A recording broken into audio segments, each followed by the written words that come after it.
Thank you so much for joining us on It's Time today. We are your hosts. I'm Lindsley Donnelly, your citizen scientist and your longevity expert for midlife women. And I'm Dr. Jen Wagner, physician and holistic performance expert. Welcome to It's Time, powered by Prosper. Hey everybody, welcome back to It's Time. Lindsley and I are super excited to share with you our guest today, Katie Christofik, who is the founder of just such an amazing company, idea, community called the Carefulest. And I'm going to let Katie explain what this is, but just to tease and give a preview, it is something that is so uniquely touching Lindsley and I's lives right now. And probably every midlife woman that we talk to is in it, has recently experienced it, is anticipating it. And I was so excited and honored when Katie reached out to me to learn about Prosper and what we were doing. And in turn, I got to learn about what she was doing. And our first thing was like, we need to have her on this podcast. So Katie, thank you for taking the time to join us today. We're super excited to dive in and just learn about you and Carefulest and how we need to work together and become a community in this time period in our lives. Yeah, well, thank you both so much for having me and for the work that you've done, because as you know, we're all living this midlife thing. And up until recently, we've all been kind of doing it in silos and in silence, and having community and having resources to be able to lean on one another is critically important for our well-being, our mental health, and just overall quality of life. Yes. I love the idea that you've built this infrastructure for community in this moment. Can you tell us a little bit about the platform you built, the community you built, and kind of where and why it came from? Yeah, I will try to make a long story short.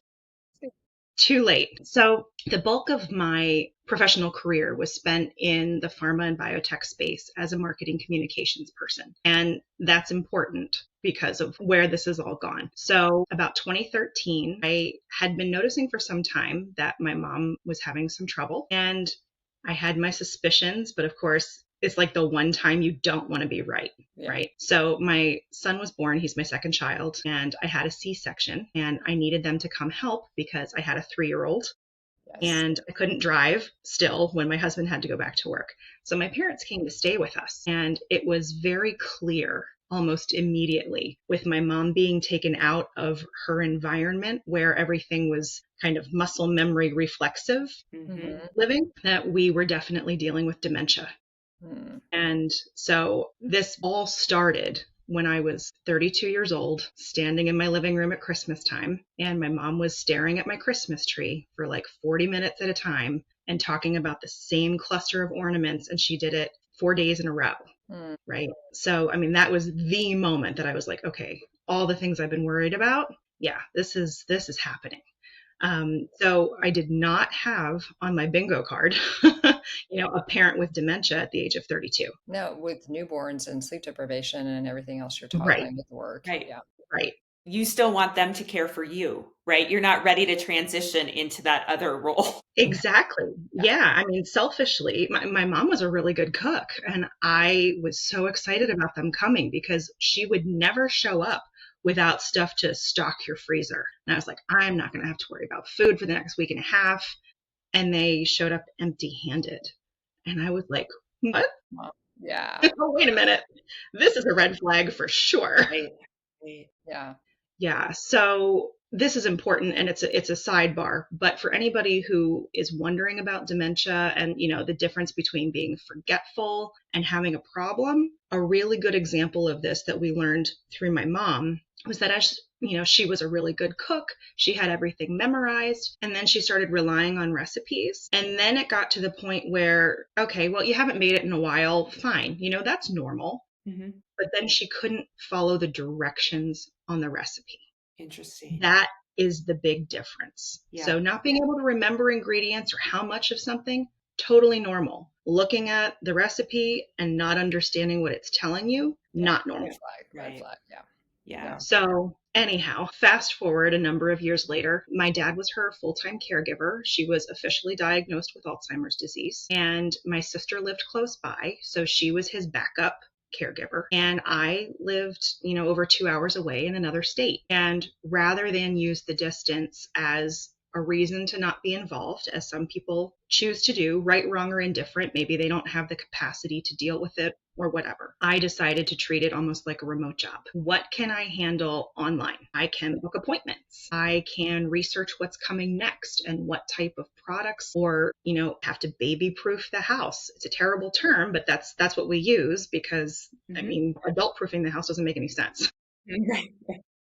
But you need things like they can't turn the stove on, so you have to get those knob protectors and all of that kind of stuff. So I tried to handle as much of that as I could, and the planning, and then just having stuff for them so that it was there and ready to use. And what I discovered throughout that whole process was that it was so much harder to find information than it should be. Yeah.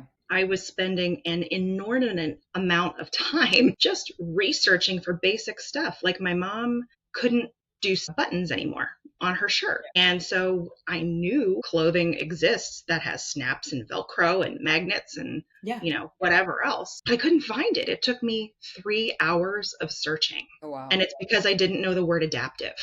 Got it. Oh, yeah. So once I saw the word adaptive, I was like, oh, I bet that's the key word. Plugged it in, and I had a million choices. Yeah. Wow. Interesting. And I was like, see, now this was easy, but I didn't know the right word. And most people who aren't involved in this kind of work, they don't know. So I had this thought. I was like, wow, it would be really great if there was a website that existed that was just caregiving stuff. Like somebody pulled it all together and you just went to this website and here it is. Anything you could possibly think of or need. Yeah. And it didn't exist, and it didn't exist. And I kept thinking, some tech bro person's going to do this. I didn't go to Harvard. Like, that's not my jam. And the truth of the matter is tech bros don't have this problem, and they're not going to solve a problem they don't have. Right. Yeah, that's so true. Yeah. And so I was like, okay, well, I guess maybe it's me. So I don't know, early 2023, I just reserved the URL. It's like, I have the name for it. I'm just gonna, danger alert, if you reserve a URL, you're starting a business. In there. Yep. I just reserved the URL and thought, well, I did it. That's it. And I called 2023 my year of 2 pushes and a shove. I was laid off from corporate America twice, and my mom passed away. So by October of 2023, I had a whole lot of time on my hands. And this URL I had reserved back in February. So I began my journey of trying to figure out how to do the Carefulest. That's so amazing. I love that story. And I think just what a powerful message about how to change what is such an emotionally draining and traumatic experience into something positive and beneficial to the community and needed. And I think it's we've done a couple podcasts on grief and just kind of changing that and changing your relationship with that to move forward and to be altruistic and think of others and think, how can I make this process easier for those that are going through this and feel supported in it? So and that's hard to do when you're grieving. That's hard to do when you're grieving the loss of your mom, maybe a career change, all of these things that coexist at the same time for us. Usually life isn't one thing at a time. It's like 20 that smack you in the face. Well, that's exactly what I was just thinking. It was, I'm a big fan of comedy. And all I could think of was 2023. Like every time I stood up, somebody had a big wet fish and I just got hit in the face and spun around to a different direction. Like, I'm going. I'm still standing up. I'm still going. Yeah. Oh, this is what we're doing now. Okay. Well, can you take people through what they'll find on Carefulest? Like, what is the offering and how can people dive in? Yeah, thank you for asking that. There are 2 buckets of content. One is for caregiving and one is for grief, because they commingle and grief starts before you lose your person. Yes. This was news to me, especially every situation's different. But with my personal experience and dementia, we were losing bits of my mom throughout the entire journey. Totally. With the classic thing, everybody knows is they don't recognize you anymore. But, it goes beyond that. My mom lost her ability to speak and communicate at all. So there was a time where she was physically here, but there was very minimal interaction. So anyway, we have the two buckets of content. The caregiving side has books and podcasts and websites and organizations and products. So it really runs the gamut from, things that you can do in your own time, like books and podcasts, where you just need a little bit of support and you're up at 2 o'clock in the morning and you can't go back to sleep. You listen to something and you feel less alone. You read somebody else's story and you feel like, oh, okay, somebody out there gets this and has been through it and actually survived doing this. And then from a resource standpoint, we have things like links to the National Elder Law Association. So there are whole services out there that before you get into caregiving, number one, you don't know exist. And number two, even when you're in caregiving, you don't know you need it until sometimes it's a crisis or it's too late. Mm-hmm. Yeah. Mm-hmm. Yeah. I think that's such a great roadmap for people because, it's always, you use the parenting analogy. And I think we all remember the experience of like, oh my gosh, you're going to let me get into this car with this child in a car seat and drive home with them? Like, I don't even know what I'm doing. I thought that was a good idea. Yeah. But there's tons of manuals, like there's zillions of books and but there isn't really this reference point for this next phase, which has the same level of, responsibility, financial responsibility, psychological responsibility, your wellness, and you're not a doctor. So there's a bunch of this Right. parameter setting for people that's like, hey, this is not anybody's first rodeo. It doesn't have to be, it's your first rodeo, but it's not culturally a first rodeo. So it doesn't have to be foreign terrain. And it's as, life quake-ish as becoming a parent. And I think even to double down on that, Linz, I think there's even a more complicated emotional component connected to it than parenting. Like parenting, like, yeah, you're scared, but it's an exciting time, right? It is joyful. And it's not always fun, but the overall feeling is excitement and anticipation. Yes, and I think, you enter this phase, and Katie, just to echo what you said, the grief that comes with this transition of becoming the caregiver to the person that was yours. Yes.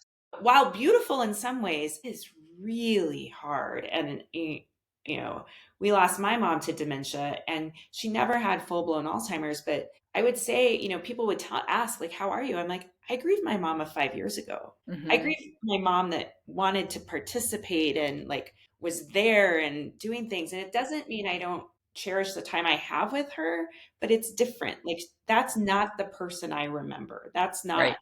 And so I think it's so challenging. You're trying to make these decisions knowing that these are end of life decisions for the person you're making these choices for. And it's incredibly challenging. Yeah. And I think as you're describing that, Jen, because I know we've talked a lot about this, navigating it with our parents, it's wonder if there's something that we could share today with listeners who, if they've not entered this phase yet, we don't want to be like, all doom and gloom, like, hey, this is a morbid death march, hang on.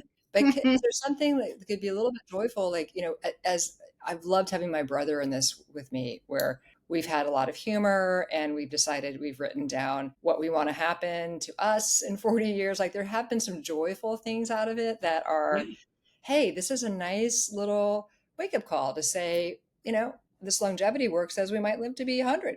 Let's put a roadmap together. What do we want to get done now? How do we want this end of life journey to look for us? How do we want to let people off the hook, and change that for our children or our siblings or our partners? And then if we have parents who are not yet in this phase, what are some things that we could do to help get a more joyful part of that piece of the journey? Yeah. I cannot stress enough the importance of talking about this while everyone's well. Yes. And planning while everyone's well. Because if you're doing it when people are not well, you're in crisis mode. Mm-hmm. Right. And making decisions quickly and maybe not being able to give things the thought or the conversation or the debate or whatever that you might have hoped. So having a plan ahead of time, there's something called the 5 wishes. That is a really great tool to go through. It prompts you with questions, and I'm pretty sure it's free. You can look it up online, asking you what you want. That's great. Yeah. And then it's very clear, and it's also a legally binding document. Okay. So you can actually That's set great. it when you're in a sane and healthy state of mind and know that it will be carried through. Yes. The other thing that I really like to tell people about is something called the death deck. I know it sounds harsh, Yeah, it's like, okay. Yes. but Right.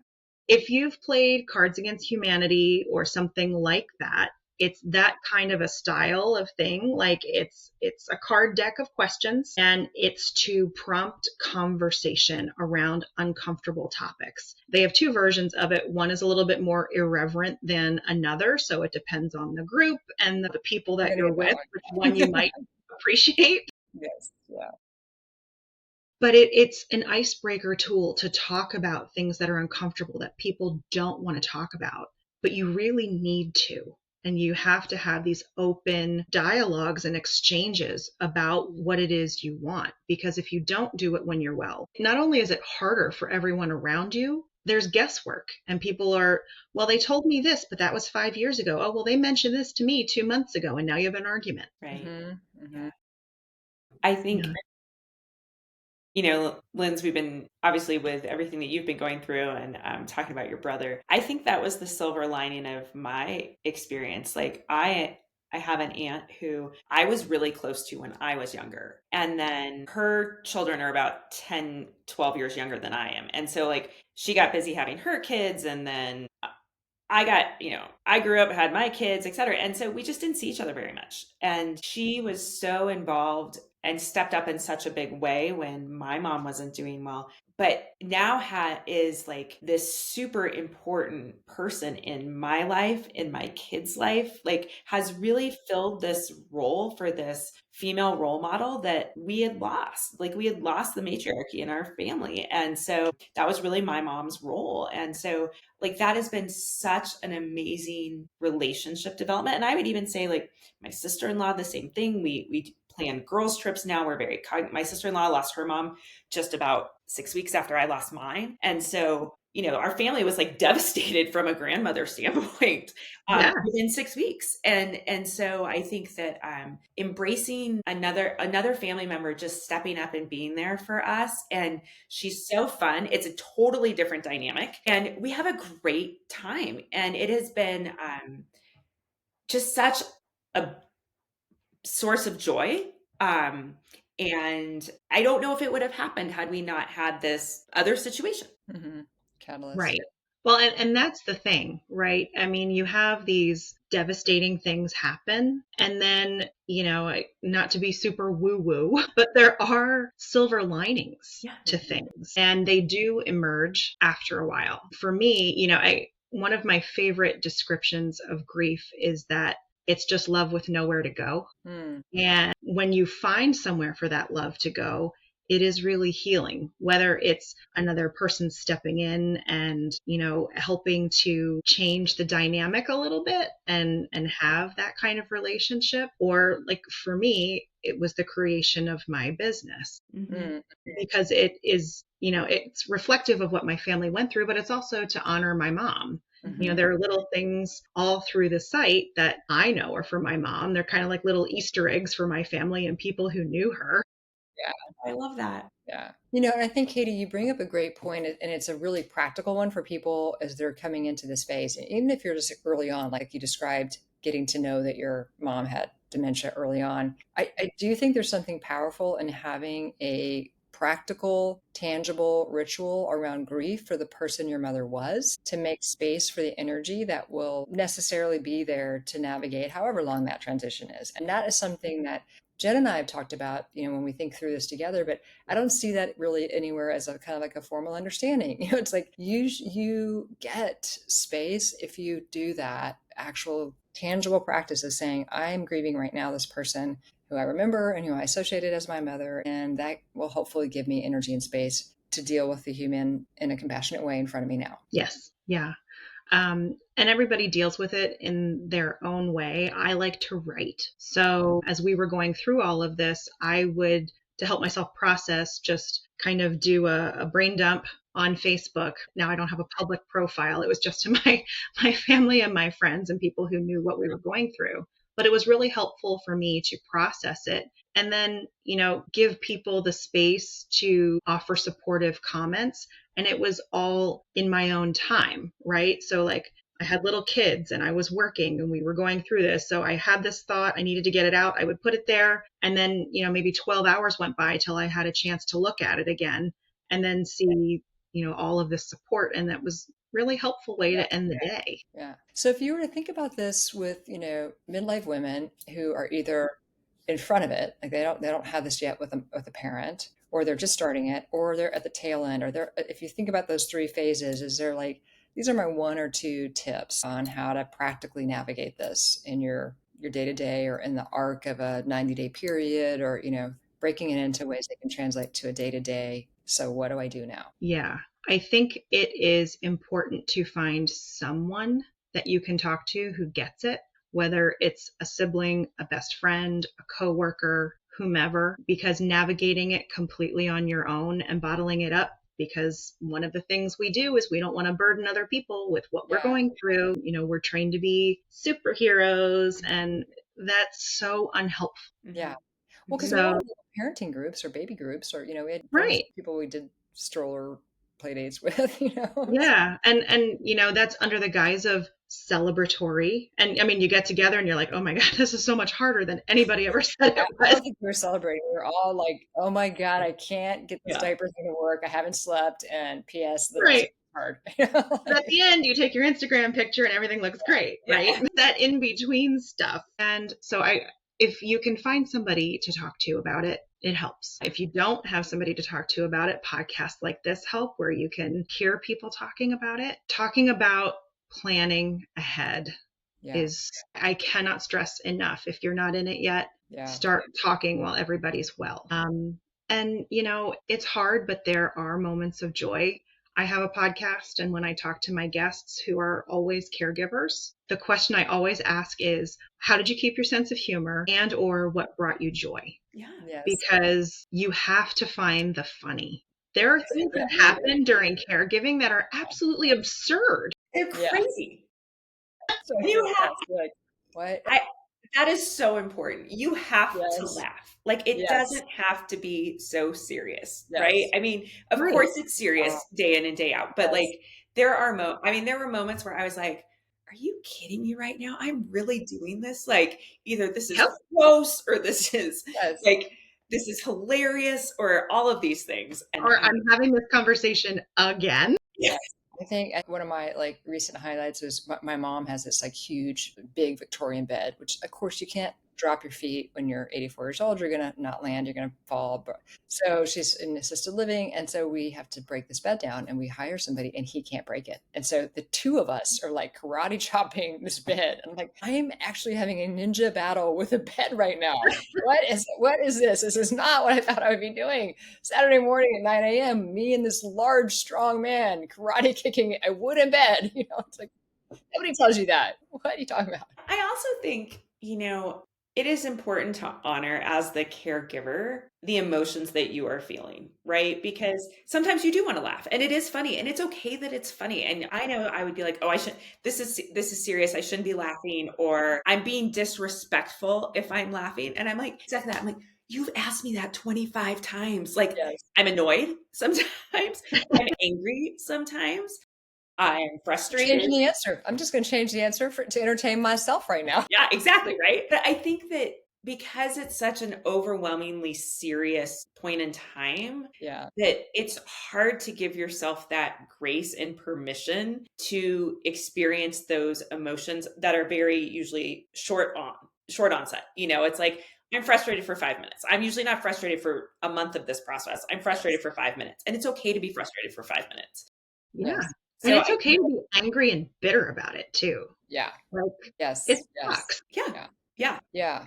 One thing, Katie, when you were talking about the have the hard conversations when people are still well, I have an aunt who's deep in estate planning, and when we started to talk about this, she was like, I think people don't appreciate how hard the conversations are about estate planning that you need to have as a family as well. So it's not just about like, how do you want to be cared for? Where do you want to be buried? It's like, when you're feeling well, what really is your estate plan? And have you thought through the tax ramifications, or do you have an expert? And I'm not sure, most of us think to check in on that with our parents. Like, we might be doing it for our cohort, but we don't think, wonder if mom and dad have done this the way it needs to be done, Yeah, and that's why I specifically mentioned that we have the National Elder Law Okay. group on our site. And thank you for bringing that up. That is extremely important, particularly depending on your finances. Yes. There is a 5-year look back for anyone who wants to use Medicaid. Yes. And for certain Medicare plans, there's a 2-year financial look back. Yeah. The earlier you can get your ducks in a row and have professionals who can guide you through it, the better off you'll be so that you qualify for the care you need. Do you have kind of like a checklist like that on your platform? Is that one of the things that you put together? Is like, these are the conversations you should have, and this is what you should think through? And is that part Yeah, I'm actually writing them right now. They're not up yet. I have a space on my site for guest blogs where I have experts who share their information. Yeah. And a recent blog, if you go to the site, you'll see it. I think it's still in the top row, is from an elder care attorney, or an elder law attorney rather, in Pennsylvania. And he talks about how even if you have power of attorney, which if you don't, you need to talk with your parents about that, because they have to be able to grant you power of attorney. You don't just go and say, hey, I need power of attorney for my parents. It's not how that works. Mm-hmm. But power of attorney does not cover Social Security. You have to go through a completely different process for Social Security. Yeah. And he breaks down all the steps you need to do to be able to handle their Social Security finances. Okay, so Katie, as you're describing that, like, I know we talked about your website, but can you tell us a little bit about the business side? Is it a consulting service? Is it a subscription model? Like, how do people engage with you when they're like, hey, I need to do this with Katie. What am I doing? I mean, just asking for a friend, asking for So I had mentioned before that there are the 2 buckets of content. There's the grief and there's the caregiving. So the grief resources are free of charge always. They are just there for anybody who needs them. The caregiving piece, there are portions of the site that are free, and then there are portions of the site that are behind a membership paywall. And that fee is $20 for the year. So, well, that's practically free. well, everybody's spending so much on insurance and all of the things insurance doesn't cover. So I wanted to make sure that people can get what they need without breaking the bank. Yeah, that's great. And can you spell your URL out for people? Sure. It's www.calist. People are listening, not. No. Right. Yeah. And we'll put this all in the show notes and any posts about this podcast as well. I think, and Lindsay touched on this a little bit, I think, what are your top 5 tips to help caregivers cope? Like, I can tell you what Lindsay and I would say. We'd be like, you need to move every day. You need to, but like, what if in the community that you've created and with what people are sharing, are there a few things that stand out to say, this is really, like, these practices, if you haven't tried them, have really made a great impact on people? Yeah, that's a great question. So self-care is a hot button issue for caregivers, because when do I have time? When am I supposed to do this? Everybody's always saying, put on your oxygen mask before you help anybody else. Well, when caregivers are in the thick of it, they don't even know where the oxygen masks are. So with that said, it is really important for you to move. So how can you incorporate that into your regular routine? If you are helping your person in some sort of physical therapy capacity, if they have to get up and move, make sure that you are doing those movements with them. I mean, there's a lot of physical activity involved in caregiving. So injury prevention is really important. Figuring out a way that you can stretch in the morning and in the evening to help prevent your own injuries from lifting and moving. And I would also say there are tools that you can get to help keep you and your person safe when you're helping to move them. There's something called a gait belt, GAIT. belt, like you put through, the loops on your pants, that can help to really steady you both and prevent injury for both of you. And there are a bunch of safety products like that. I think people find an occupational therapist either too late or not at all. And I would strongly urge you to talk with the doctor about finding an OT. Because they can come into your space and tell you what you need to move, change, whatever, to make sure that everybody living in the house is safe and can get around safely, can use the bathroom safely, all those kinds of things. They are seriously underutilized in home care. That's number two. Sorry to interrupt because I know you got us at 5, but do you have in your platform anywhere a way for people to evaluate out of the home care? Like, do you have a checklist or anything like, here's how you should go into independent care, assisted care, and have a checklist to evaluate? Yeah, I just spoke with a guy yesterday. His name is Sean. He's on Instagram. He's got like 16,000 followers, and he has worked in assisted living facilities for a long time now and has started posting content on how to know what's a good place, what questions to ask, all of that. So by the time this airs, he will be up on my site. And he has a free guide that will also be on my site that really outlines what you need to look for when you're trying to place someone in care. That's great. Thank you. Great. Yeah, it's great. I've been looking forever. I was so glad to finally meet him. Yeah. That's where a lot of people go. And it's like, you don't know how to evaluate it. And you just sort of walk through and everybody shows you the shiny presentation, but what's really happening when you're not standing there? Right. Right. One of the questions he shared with me that everyone should ask, so we'll use this as tip number 3, is when you are touring the facility, you ask the staff if they eat the food. Great question. Okay, that's a good idea. Yeah. That will tell you right away. Like if they eat the food and they're like, oh yeah, this is my favorite and that's really good and whatever. Or if they're, confused or they act like they don't want to answer, either, it's bad and they've tried it or it looks bad enough that they won't try it. Right. That's a great question. That's a great question. Yeah. It's a great question.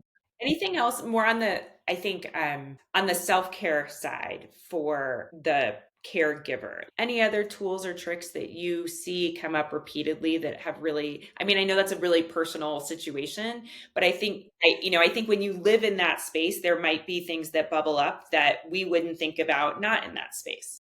Sure. Right. So people are helpful and they want to be helpful. So they're constantly offering, what can I do for you? Let me know if you need anything.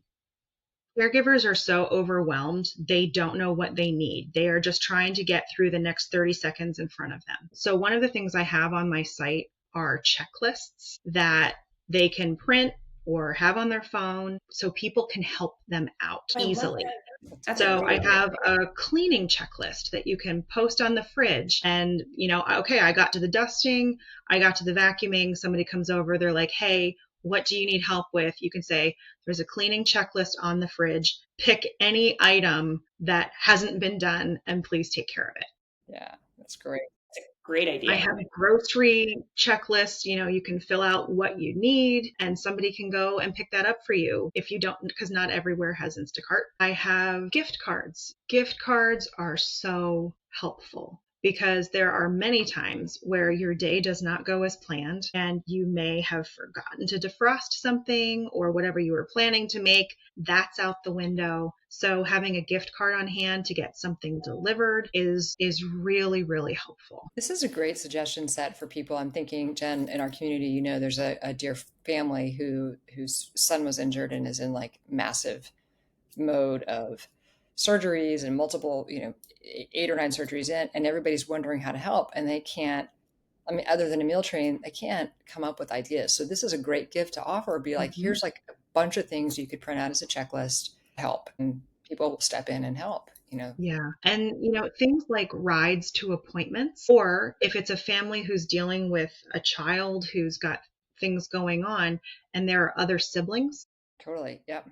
Rides to practices, to school, tutoring, help with, anything that they might be struggling with, offering just a sleepover to get out of the house and do something fun, and kind of change the mojo.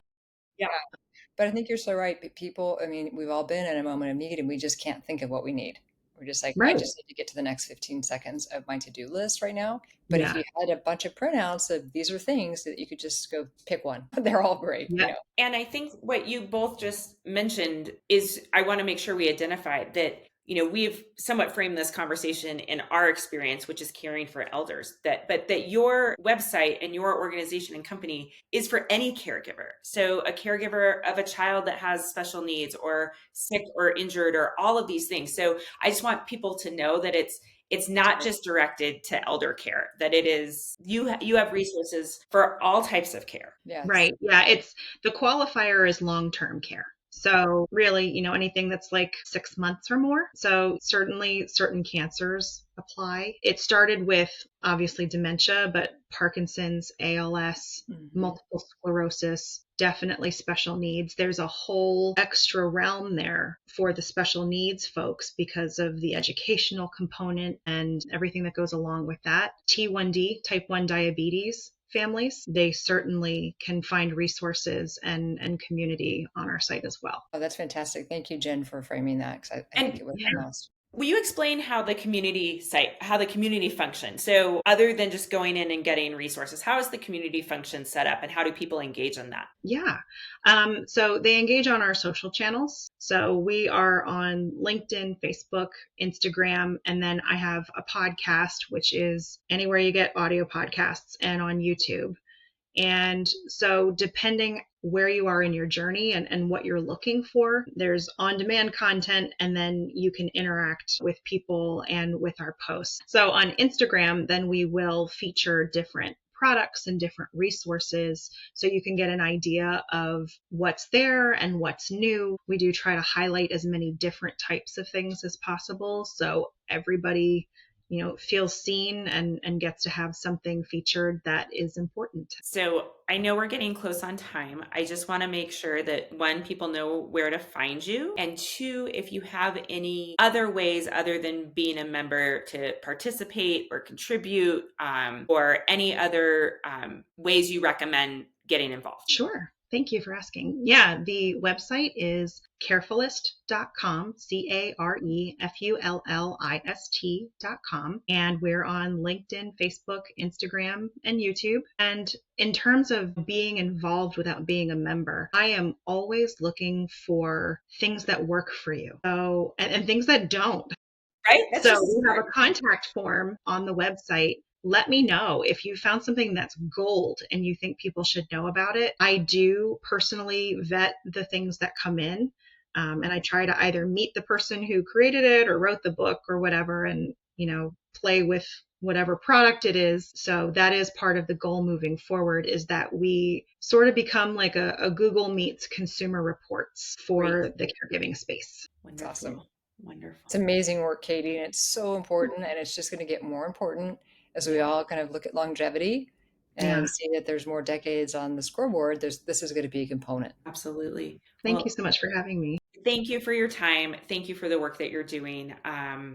And all the pieces of wisdom that you gave. And I think, for a lot of our listeners walking away with, like we say, it's never too late to start moving or changing our diet or, thinking about longevity. It's also never too early to start having these types of conversations, right? And they sound, I think people take it as, oh, it's kind of morbid or it's depressing, but it doesn't have to be. I know when I had these conversations with my family, I said, hey guys, we're just going to sit down and talk about this. And it's going to take us whatever time it's going to take. I want to make sure that I'm doing what you want.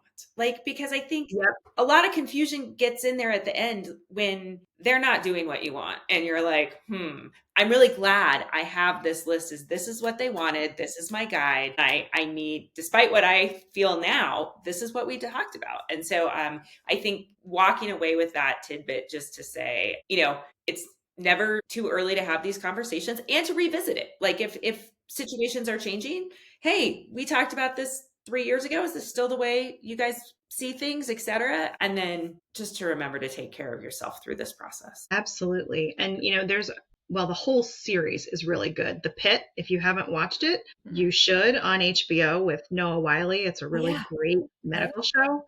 But there is an episode, there's a storyline in particular where there's an older gentleman who comes into the ER and his kids are there and his time is drawing near. And he had a very specific directive. And when it came time, one of the kids had a really hard time going through with it. And the more you talk about it ahead of time, it's not easy, but it's easier to fulfill the wishes that the person wants. Right. So yeah, it might be morbid, but you're doing yourself a favor in the long run. Yeah. Well, thank you so much. And I think the last thing, just to end, there are silver linings to these things, whether it's relationship building or closeness with a family member or a friend that maybe had gotten lost in the shuffle of busy lives. And it's okay to find joy in this process. It's good to find joy. It's good to find humor, all of those things. Humor. Yes. Absolutely. Yes. Humor is a survival skill. Yes, no, I just so appreciate it. And I think you normalize it, you make it practical, and then it doesn't seem like this foreign thing people are trying to pick up for the first time by themselves. Right. The lessons learned and shared are just leverage and light. So thank you. Thank you. All right, everyone. Until next time, we'll see you later. Take care. Take care. Thank you so much for spending your time with us here today. If you liked what you heard and you got some tips on how to live better right now and for the long haul, please help us reach more midlife women. Please share and rate and like this show, and we can't wait to continue the dialogue with you on our next episode. Until then, thank you. It's time.